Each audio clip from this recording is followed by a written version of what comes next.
Vivemos momentos de tensão em diversos lugares do mundo: Chile, Bolívia, Israel, Síria e vários outros. E hoje vamos discutir como mulheres são parte de processos de paz em situações como essas. Por que é relevante que as mulheres sejam participativas em situações de conflito? Quais os riscos e os ganhos da participação feminina na construção da paz? Esse é o podcast do IB, o Instituto Brasil-Israel. Por aqui falamos de judaísmo, Israel, cultura judaica, sociedade israelense e mais.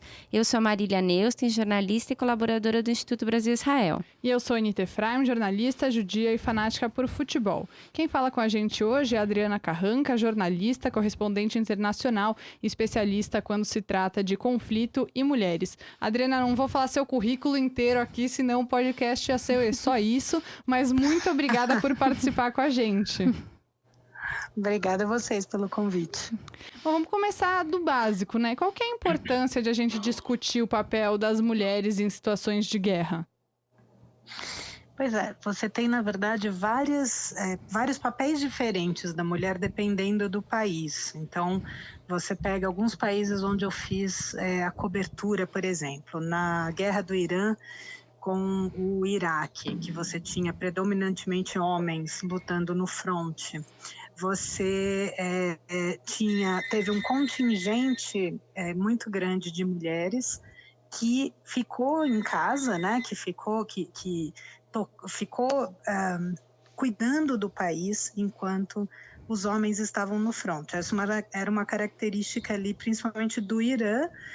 Já tinha ocorrido a Revolução Islâmica, então a mulher tinha um papel sem muito espaço na sociedade, mas ela conquistou esse espaço durante a guerra justamente porque os homens estavam no fronte. Foram elas que tocaram o país durante 8 anos. Né? Elas conquistaram mais da metade dos postos de trabalho. Quando os homens voltaram, né, quando essa guerra acabou, elas tinham conquistado esse espaço e elas não largaram mais. Elas conquistaram isso de uma forma mais permanente. Aí você tem um outro contexto de guerra que você tem as curdas, então, que são grupos como o PKK e o YPG, que lutavam ali, que lutam, na verdade, já tinham uma organização armada para tentar estabelecer um país curdo nos territórios ali, parte do Irã, da Turquia, da Síria, do Iraque. E eles se organizam de uma forma com preceitos, enfim, marxistas, e você tem um número mais ou menos igual de homens e mulheres no fronte. Então, todos os ali na fronteira, dentro da Síria também, todos os batalhões tinham um número mais ou menos igual de homens e mulheres, e nesse caso, então, as mulheres estavam realmente no fronte, realmente tendo um papel de combate. Então, você tem, na verdade, situações muito diferentes em várias situações de guerra, e esse papel feminino, né, o papel da mulher, ele é pouco estudado e também muitas vezes visto de um ponto de vista machista, que é talvez colocando a mulher num papel só X, né, que seria limitado ali à casa, e a mulher, na verdade, cada vez mais elas têm um papel parecido, talvez, né, com o papel dos homens, no sentido em que, dependendo do contexto, elas assumem várias frentes de ação ali e também nos processos de paz. Indo um pouco para o Oriente Médio, falando de Israel, a gente sabe também que tem várias iniciativas de mulheres palestinas e israelenses pela paz.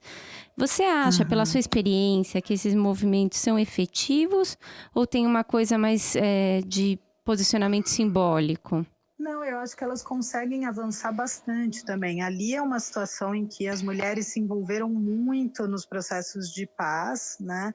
A gente tem, desde a negociação, mesmo que as negociações, a primeira intifada e depois as negociações que levaram até a tentativa do processo de paz de Oslo, a gente teve bastante participação de mulheres, tanto palestinas como israelenses, judias, né, nesse processo, que depois, no fim, enfim, quando se deu mesmo as reuniões, né, quando a coisa foi afunilando, acabou se tornando ali mais um acordo, enfim, quase militar, né, entre os dois lados, e elas acabaram um pouco excluídas, mas elas tiveram um papel muito grande de organização dos dois lados do território, e a gente vê essa organização muito hoje também. Você tem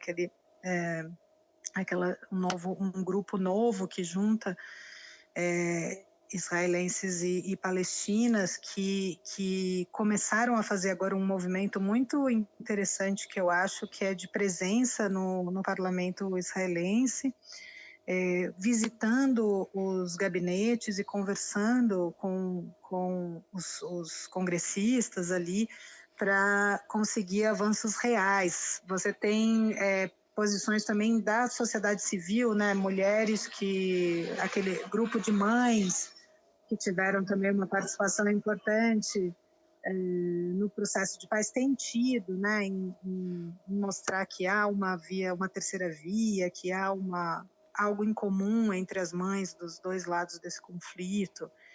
Então, elas talvez não tenham ainda o espaço, né, que deveriam ter, mas elas assumem uma posição importante e que tem tido avanços mais ou menos nos bastidores. Talvez seja essa uma característica das mulheres também, né, que quando não conseguem ter uma posição ainda de liderança, mas trabalham muito no bastidor, abrindo mão de uma relevância popular, né, de aparecer para conseguir concretizar realmente esses avanços. Adriana, uma impressão que eu tenho, você que tem muito mais experiência, me corrija se eu estiver errada, mas é que acho que quando a ação de grupos de homens é muito, falando de uma forma mais genérica, né? Por salvar o mundo, assim, tenho que resolver toda essa situação. E nesse caso você está falando as mulheres que são mães, por exemplo, as mães da Praça de Maio, como tem na Argentina, esse movimento de mães israelenses e palestinas se juntando, tem mais um senso de eu tenho que cuidar dos meus, sabe? Eu tenho tanta coisa a perder que eu não posso me preocupar em salvar o mundo todo, eu tenho que cuidar dos meus e de quem está perto de mim. Você tem essa sensação?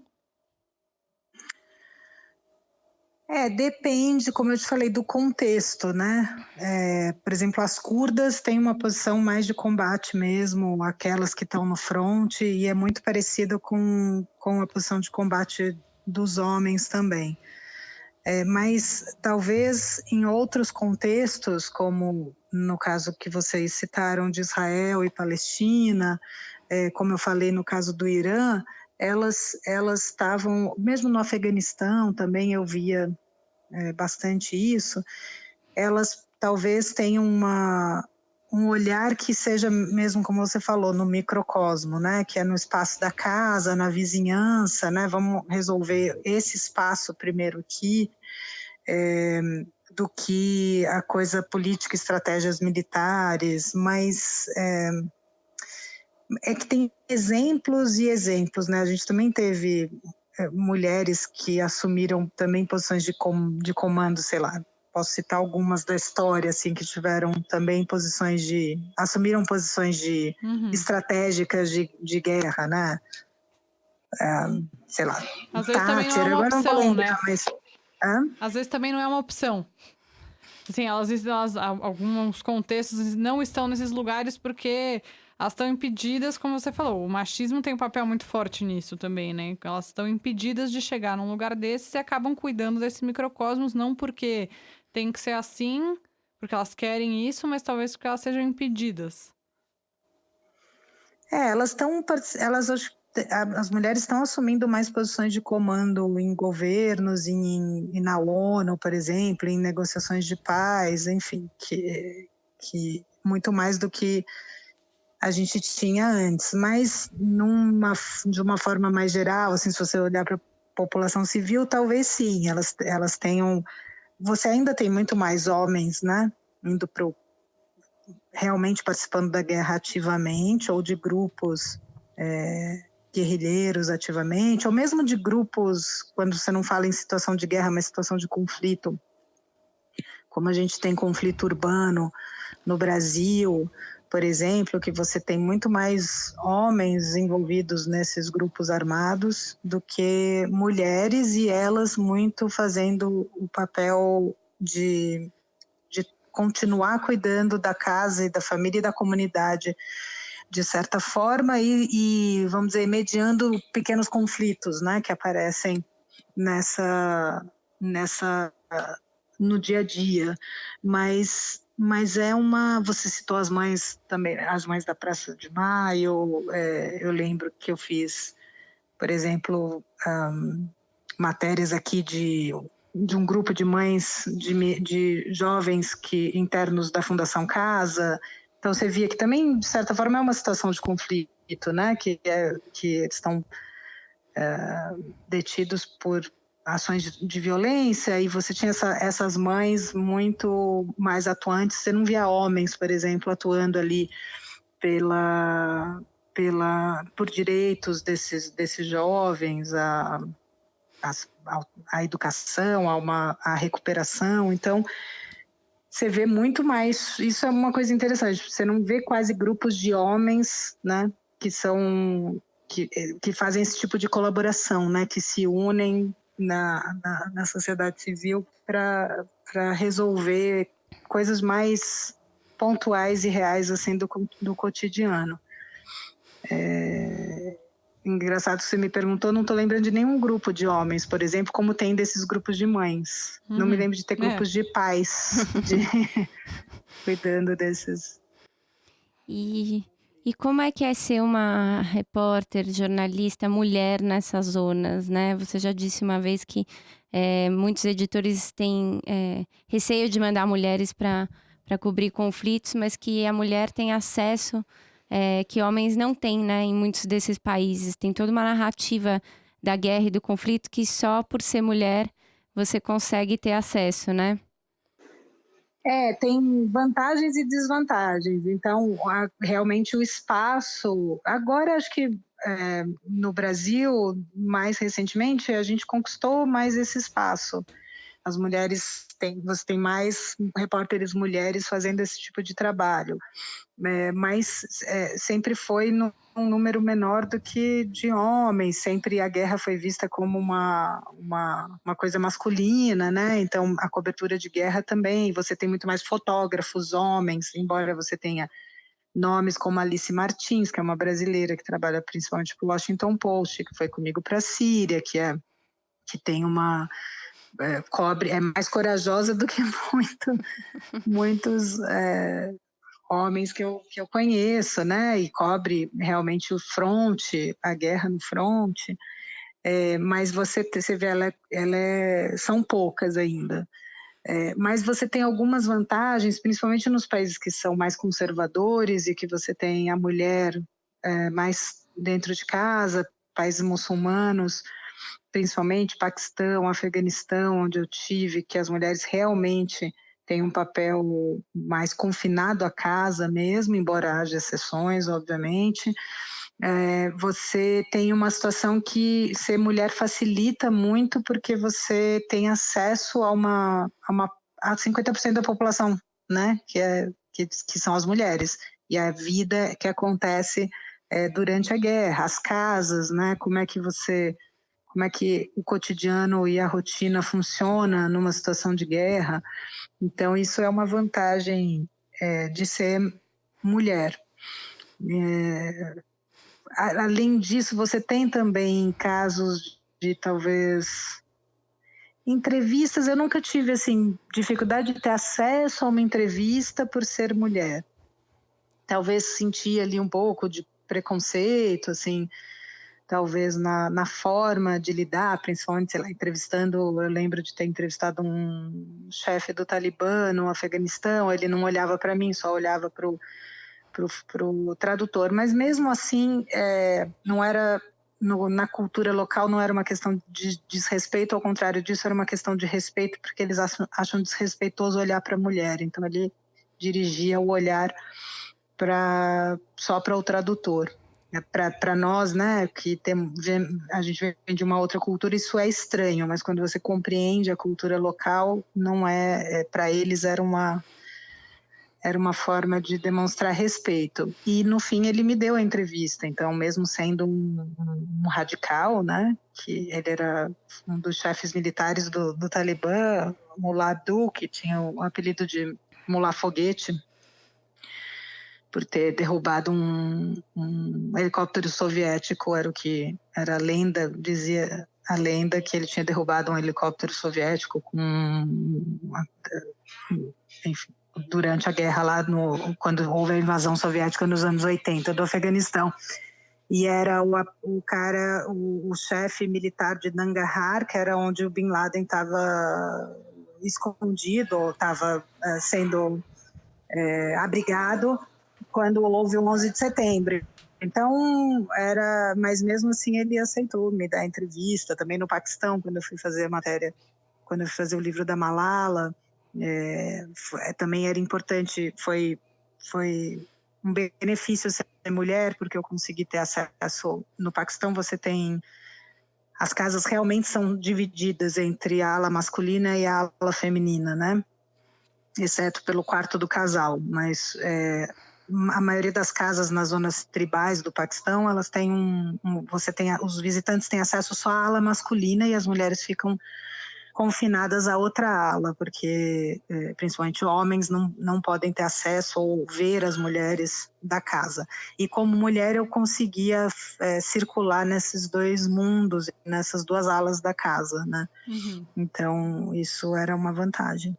E, Adriana, justamente queria te perguntar sobre essa experiência com a Malala, né? Para quem não lembra, acho que a maioria deve lembrar, mas a menina paquistanesa que enfrentou o Talibã em prol da educação das meninas e ganhou um Nobel da Paz. Como é que foi você ter a experiência, enfim, de conhecer a Malala, conviver com a Malala, poder escrever um livro sobre ela? Como que isso mudou a sua carreira e influenciou a sua trajetória, que, enfim, tem muitos marcos, mas a da Malala, acredito eu, que é um dos grandes deles.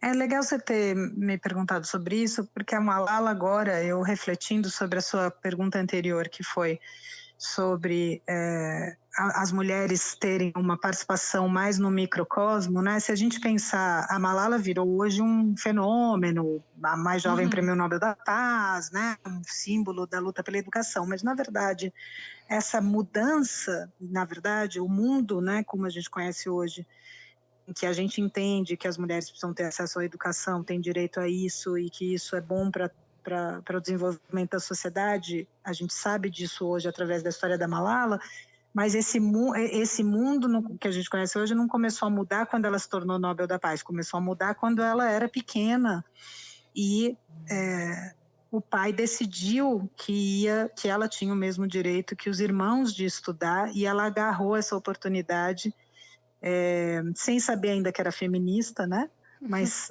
agarrou essa oportunidade ali pequenininha de estudar e de se tornar a melhor, né? Uma das melhores da escola dela e de agarrar essa oportunidade de conhecer o mundo, apesar de viver num lugar tão isolado, cercado por violência, cercado pelos talibãs, controlado por muitos anos pelos talibãs, transformar aquela oportunidade e os livros em uma janela para o mundo, né?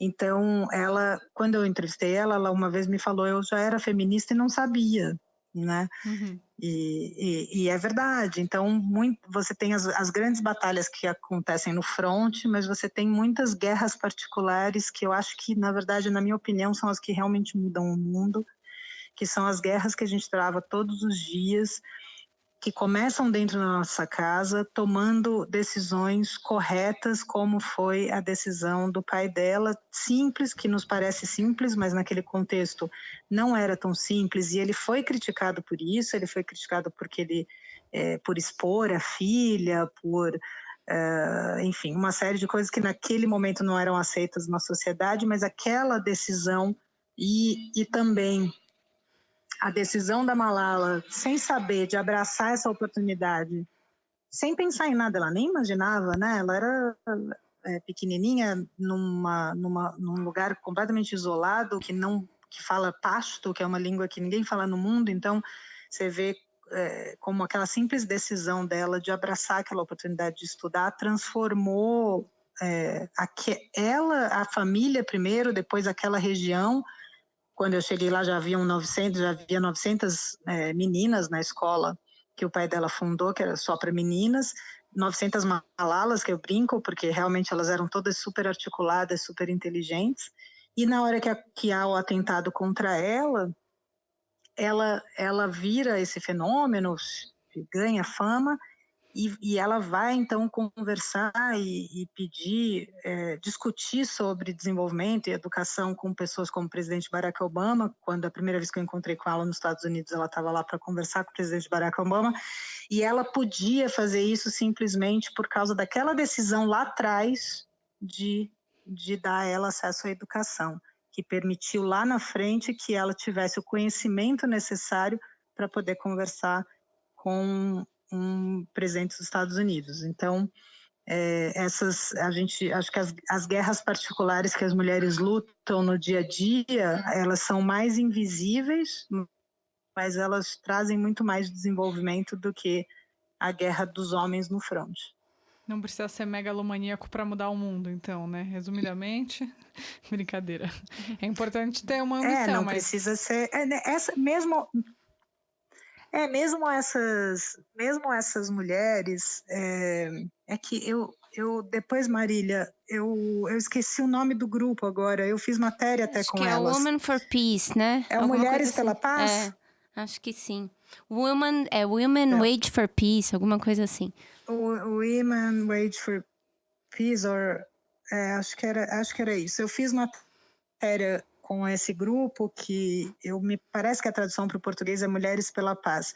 Elas fizeram ali uma grande passeata em algum momento, que elas conseguiram reunir mulheres judias, israelenses e palestinas, e também algumas palestinas vindo da Cisjordânia, conseguiram reunir e fazer uma grande passeata pela paz, mas o trabalho delas mais importante é no dia a dia, essa visita que elas se revezam em fazer ao parlamento para conversar com os políticos eleitos e debater soluções realmente para o conflito.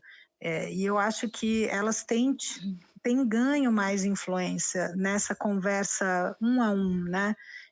E também na conversa nas comunidades. Eu acho que é o primeiro grupo que une uma ativista palestina, que é a Ruda, e eu não vou me lembrar agora do nome da ortodoxa, da líder judia, que ela é líder dos assentamentos, judia ortodoxa, que faz parte do grupo. Foi a primeira vez, se eu não estou enganada, que um grupo conseguiu juntar na mesma sala essas duas mulheres, de visões muito diferentes e muito radicais, as duas, do que a gente classifica como radical. É diferente, é muito difícil também a gente...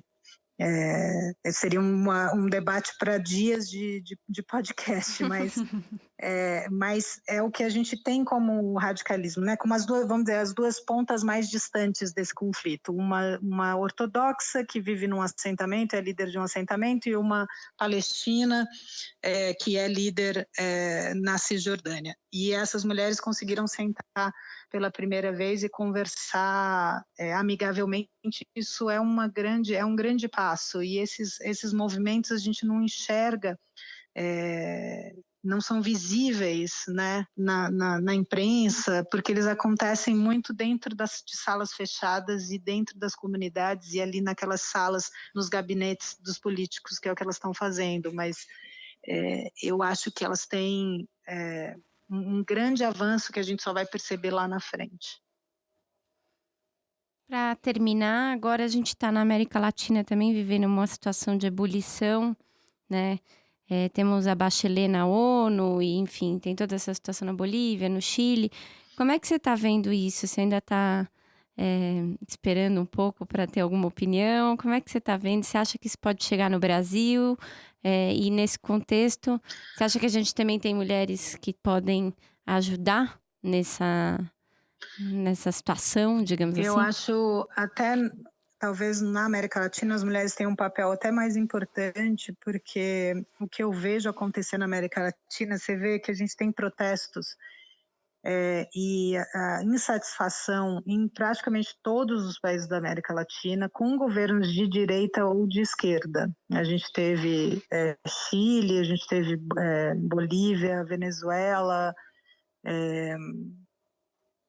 enfim, a gente tem conflitos, teve Argentina com uma situação econômica, agora trocou o governo, mas foi um governo de direita até agora, né? Então você vê que tinha uma insatisfação com o governo de direita também, eles trocaram o governo, o México aconteceu a mesma coisa, tem uma insatisfação com os governos de esquerda, Venezuela, como eu mencionei, Bolívia, etc. Então, a minha sensação é que os governantes a América Latina tem um fenômeno que é muito particular e endêmico, que é a corrupção em todos os países, através da região, a violência armada, urbana, né, que você também encontra em vários países da região, mas acho que tem um fenômeno novo, talvez não novo, mas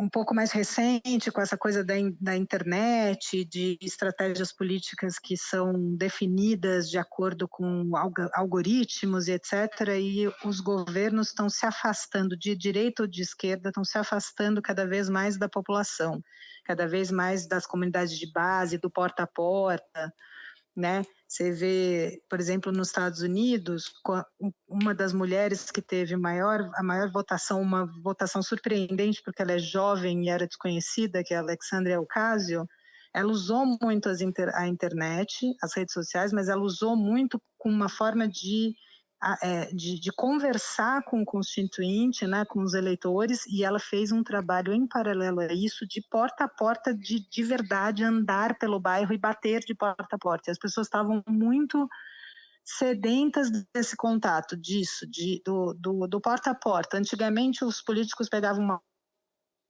caixinha, não era isso? Subia na caixinha e pegava o megafone e falava. Ela fez isso. E deu certo, porque as pessoas estão se sentindo muito afastadas do poder e muito insatisfeitas com o poder. E acho que as mulheres estão tendo um papel importante porque elas estão muito mais presentes nas comunidades, né? Como eu falei, até nas comunidades violentas, que você tem os grupos armados principalmente compostos por homens, e você tem a mulher muito mais ativa na sociedade civil, em grupos pela paz, e muito mais contato, daí também por uma questão de, talvez até do machismo na América Latina, mas que nem nesse momento talvez nos beneficie, que é a mulher estar com muito mais contato com a vida real e com a população, e eu acho que é uma oportunidade para mais mulheres se tornarem, como no caso da eleição da Alexandria Ocasio nos Estados Unidos, e do que foi Marielle aqui também, mais mulheres se tornarem líderes, porque elas estão muito mais presentes nas comunidades e muito mais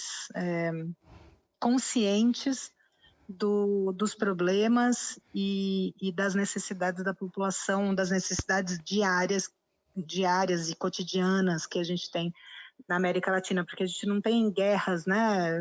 Guerras internacionais, geopolíticas que estão sendo travadas no nosso território. Nossos problemas são muito mais cotidianos, alimentar o seu filho, dar saúde, educação e segurança para os filhos. E acho que talvez dessa onda, e você vê que ninguém, assim, a Venezuela, por exemplo, você tem 2 líderes, esquerda e direita, são 2 homens, e ninguém está resolvendo nada. Então, eu acho que tem mais oportunidade na América Latina agora para essas líderes comunitárias que a gente já está vendo emergirem aí ao poder, a um poder mais real, como a Bachelet à frente da ONU. E para quem se interessou pelo que a Adriana comentou sobre esse grupo do Women Wage Peace, eu encontrei aqui uma coluna sua, Adriana, de 2017, no jornal o Globo, que chama A Paz entre Israel e Palestina. E a Adriana conta aqui um pouco como funciona, que toda segunda-feira esse grupo de mulheres judias e também de mulheres árabes israelenses vai à Knesset, que é o parlamento israelense, para se reunir com representantes e comissões e fazer esse trabalho que é esse trabalho mais de base, né? Foi quando justamente eu entrevistei as líderes do movimento para fazer essa coluna. E tem outras, Shirin Ebadi, por exemplo, que foi a primeira mulher a ganhar o Nobel da Paz no Irã. Se eu for lembrar, várias líderes, eu escrevi sobre ela também. Enfim, tem poucas ainda, né, com posições tão relevantes e que aparecem tanto, mas eu acho que essa insatisfação com a política que está aí, com a forma de governar que é muito masculina hoje, como ela está dando muito errado em todos os lugares, a gente tem aí uma grande oportunidade para mais mulheres ascenderem ao poder. Adriana, muito obrigada pelo seu tempo, por conversar com a gente, foi muito legal e até uma próxima oportunidade. Obrigada, Adri. Obrigada a vocês.